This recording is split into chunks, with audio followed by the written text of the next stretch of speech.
Ny anaraka Marie Pascaline, faly miarabantsika rehetra izay anaraka an'izao video izao.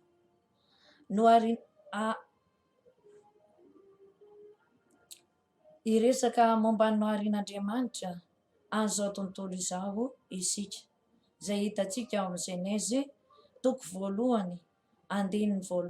ka hatramin'ny 7:20. Niala tao anatin'ny aizin'Andriamanitra satria izy dia fahazavana. Ny zavatra rehetra noharian'Andriamanitra dia tsara avokoa, fa afa-tsy ny lanitra sy ny tany. Teo Andriamanitra ny tsy niteny hoe dia hitako fa tsara izany, satria misy fisarahana amin'ny lanitra sy ny tany, ka hisy ny pon'ny lanitra ary hisy ny pon'ny tany. Indroa nitso-drano Andriamanitra tamin'ny nahariany ny zavatra rehetra, ka rehefa vita ny zavatra rehetra ilaintsika olombelona, izay Andriamanitra vao nahary antsika olombelona. Hoy Andriamanitra, andeha isika hanao olona mitovy endrika amintsika sy mifanahaka amintsika.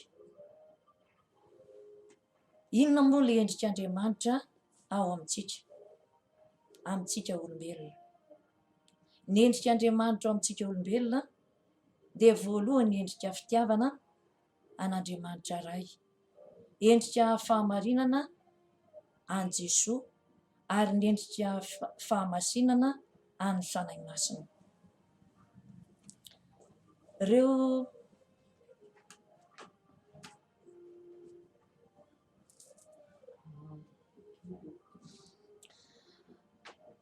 endrika telo ireo dia hita ao amin'Andriamanitra iray, hita ao amin'ny Jesoa ary hita ao amin'ny fanahy masina.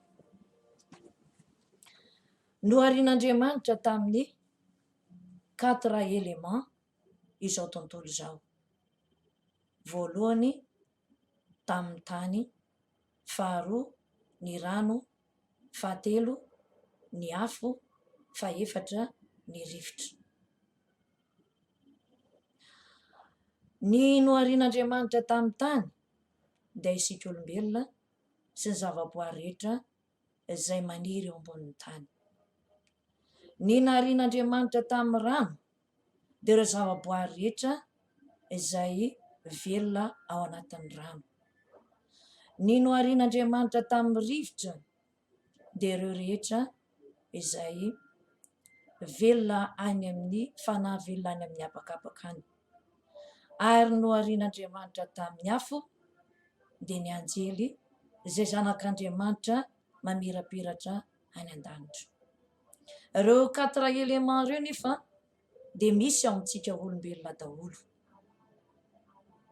Voalohany nohariana tamin'ny tany isika, ary velona ao anatintsika ny kankana.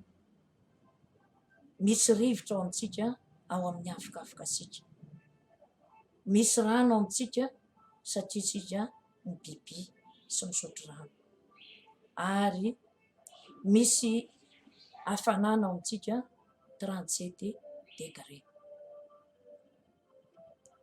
Isika olombelona dia tena zavaboary lavorary indrindra noharian'Andriamanitra, satria voalohany endrik'Andriamanitra isika, faharoa nasiany anjelim-piambina ihany koa, ary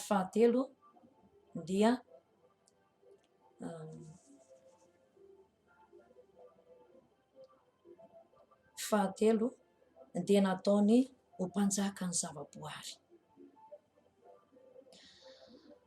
Izany fambiniana noharian'Andriamanitra antsika izany anefa dia tsy voahazontsika olombelona, fa isika mpanjaka indray no lasa manompo zavaboary. Hita izany amin'ny fantikana ny didin'Andriamanitra, amin'ny hoe aza manan'Andriamanitra hafa afa-tsy izao. Ny olombelona nefa dia lasa nanompo zavaboary na hoe manompo sampy, ary ny sampy tena matanjaka indrindra dia ny sampina vola, satria porofon'izany i Jodasy izay nivarotra an' Jesosy,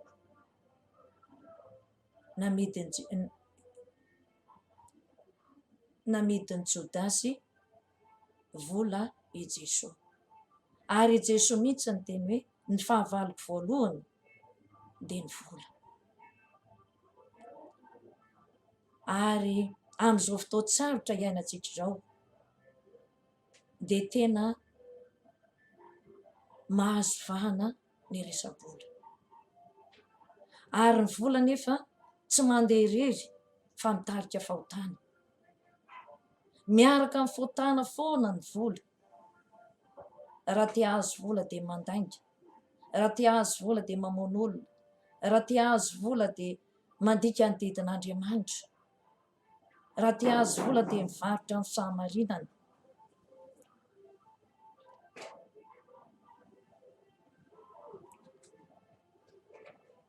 Raha te hahazo vola dia mivaro-tena. Izany rehetrarehetra izany dia fanalana ny fahamarinana tsy hisy eo amintsika olombelona. Antsy tsy misy fiadanana, tsy misy hafaliana, tsy misy hasambarana ny fiainantsika olombelona, satria lavo sy verezin'ny vola avokoa ny olombelona rehetra, hatrainy amin'ny faratampony, na eo anivon'ny firenena izany, na eo anivon'ny fiangonana, na aiza n'aiza dia lavo ao anatin'izay sampy ny vola izay avokoa. Ny sampy faharoa ihany koa izay notokontsika olombelona, satria ny vola ihany koa raha te hahazo vola dia lasa manompo sampy, lasa manao pakta amina demôny. Resa-bola daholo ny tena antony andehanana amin'ireny fanompoana sampy dadarabe na mamarabe ireny. Ary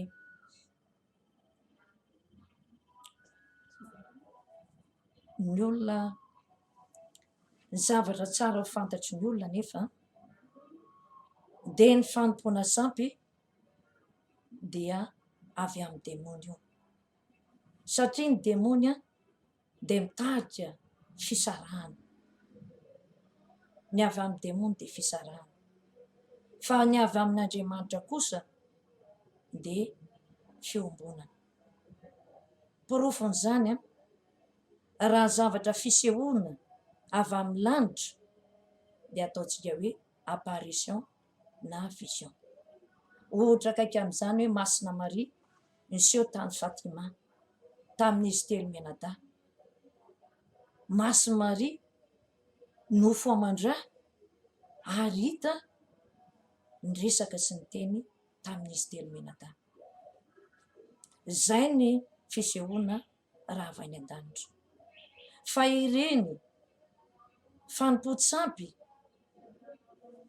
sy ny fanompoana sampy ireny dia ireny indray dia atao hoe possession démoniaque. Ny olona efa very any amin'ny afo be no entin'ny demôny ataony fitaovana anaovany possession miditra ao amin'ny olombelona.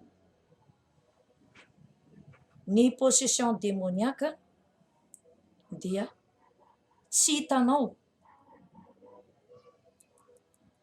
hitanao maso, satria ireny olona very ireny tsy afaka hikambana ny vatany izay efa vovoka intsony ny fanahiny, ka tahaka ny demôny maka fanahintsika olombelona. Nga isika mahita hoe iny nisy demôny niditra, fa efa tonga ao amintsika izy. De torako izany reny hoe tonga andray ohatra anankiray tsika hoe tonga ohatra Andrimisara, de manao fihetsika am'izay tiany atao eo izy de miteny am'izay zavatra teneniny. Ka aoka ho fantatsika izay manantona an'ireny manompo-Andriamanitra hafa ireny fa fanompoana demony fanahy efa very reny.